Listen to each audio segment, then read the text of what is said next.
Breaking right now, high drama over high rollers. The big decision made tonight in the plan to bring a casino to Norfolk. President Trump facing impeachment. So what comes next? We're answering your questions. A family's meth nightmare. They bought their dream home, got pregnant, then disaster hit. We're basically contaminating ourselves.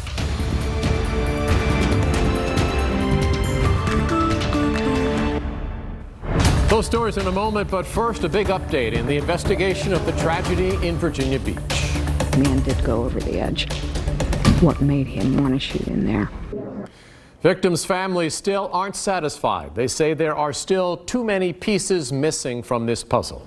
That is our top story this Tuesday night. Thanks for staying up. I'm David Allen. And I'm Nicole Livas. The bottom line here, we are still no closer to knowing why the shooter killed 12 of our neighbors. Police say there was no pattern of violent behavior or indicators of mental health problems.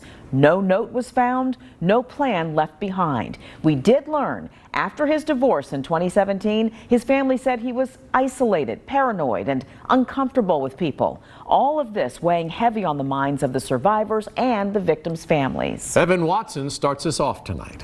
Able to work so Victims' families say they're still not satisfied after the first police update on the Virginia Beach mass shooting since June. I am angry. I'm angry because I don't feel like we got the whole truth. And I know it's still the process of the investigation, but this is enough. This is 4 months, man. How much longer is it going to take? It doesn't take a rocket scientist to figure this out. Police say they still don't know the shooter's motive for killing 12 people, adding there were no warning signs for potential violent behavior before May 31st. He did not just decide one day to go in there and shoot all those innocent people. He did not. Nobody does that. It's a series of events that caused that. Debbie Langer-Barato, sister of victim Missy Langer, said she did learn one fact she feared, one that left her sick to her stomach. Finding out my sister was the first employee shot in the stairwell. So he must have been going up and she was coming down. Police released the complete timeline of the shooting. It shows the shooter killed 10 people and injured 2 more before the first 911 call was made. Some families walked through Building 2 today for the first time since the shooting. Jason Nixon placed flowers on his wife Kate's coat rack in her office. He wrote, "I will always love you. I will raise the girls the way you would want me to." I felt like that building was dead. That building needs to be torn down like Sandy Hook was. That building needs to be turned into a memorial park. The shooter's family told Virginia Beach police that he became isolated and paranoid after a divorce in 2017. Police reported the shooter had no known mental health treatment or prescriptions. Langer-Barato says the victims' families are now coming together, talking often and asking more questions. She says they blame a toxic work environment and culture. I think we're in a fighting stage now. We want answers. All right, Everett Beach Police also released information tonight about the guns the shooter owned. He legally purchased 5 guns and a suppressor in 2016 and 2017. He also had a concealed carry permit. And just a month before the shooting, he ordered body armor, what police called a vest, although that didn't arrive before May 31st.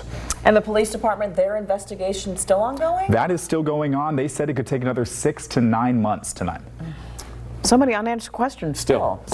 All right. Thank you, Evan. All right. Well, this was the investigation by Virginia Beach Police. There's still an independent investigation underway. We heard from the firm leading it, Hillard Heinz. One of the concerns they mentioned today, reports of African-American employees being treated differently and being afraid to speak out. The firm also says they have a ton of information they have to sift through.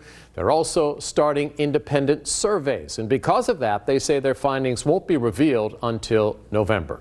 They're hoping to get everything done by November 12th, and trust us to bring you what those investigators uncovered as soon as that report comes down.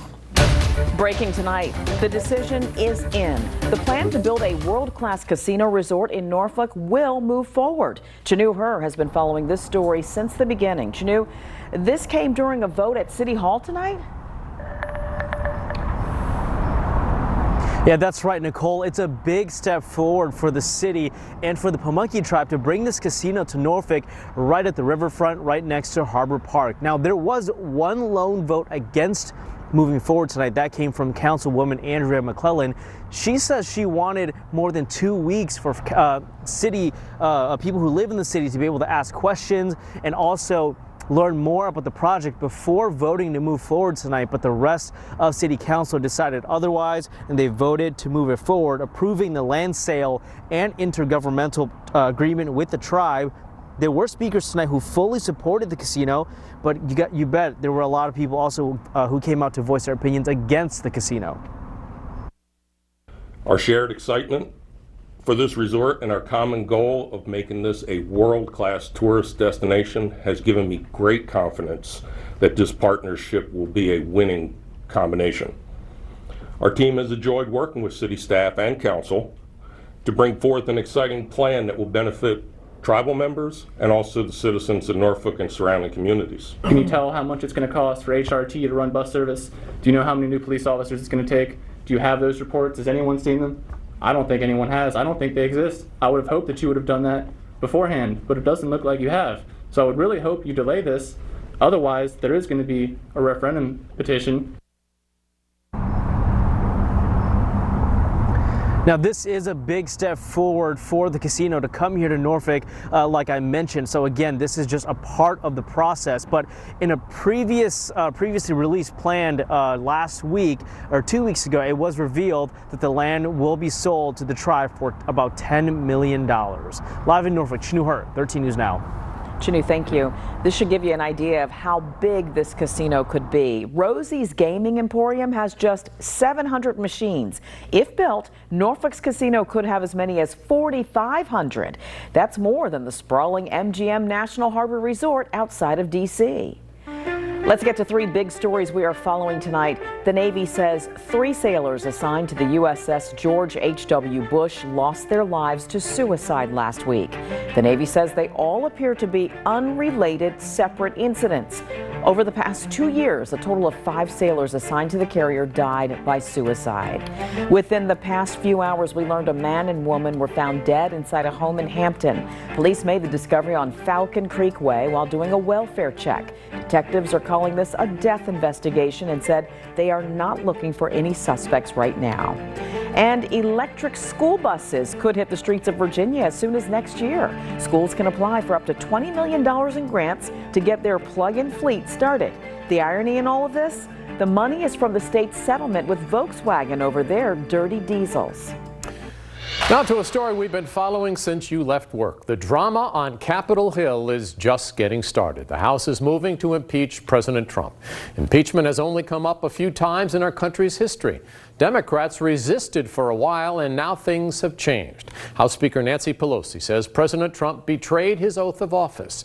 We know you're tired of the bipartisan bickering. That's why we're leaving the spin on cable news to bring you clarity on exactly what happened today. The Times have found us today.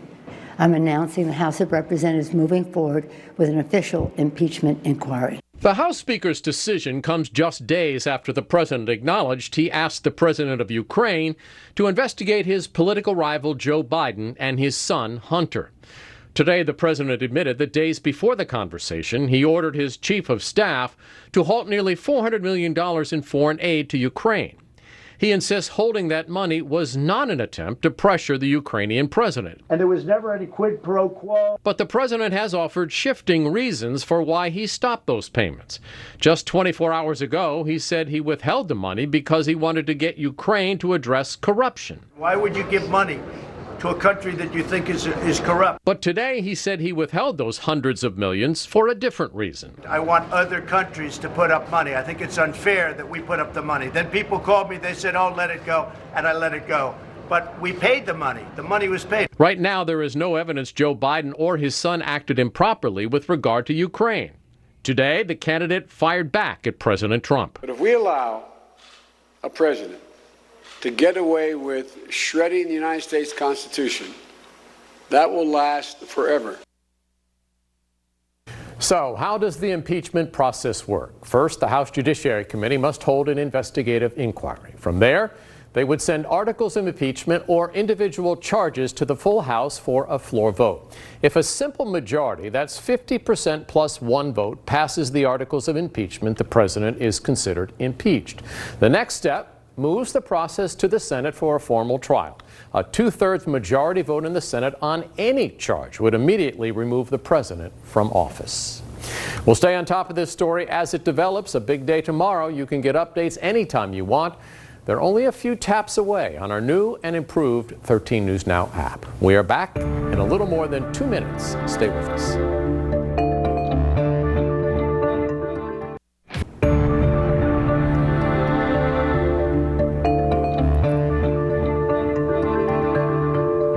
Back now with a story all new tonight. A couple buys their dream home only to learn it's exposing them to meth. Making matters worse, they have a baby on the way. PJ Rwanda discovered the drug's lingering effects can have serious health consequences, not just months, but years later.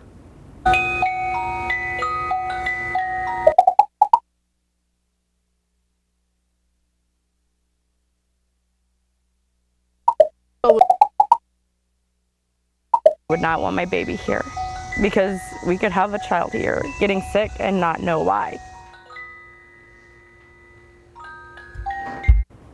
Alicia moved out and no longer tests positive for meth. Doctors say their unborn child appears to be healthy.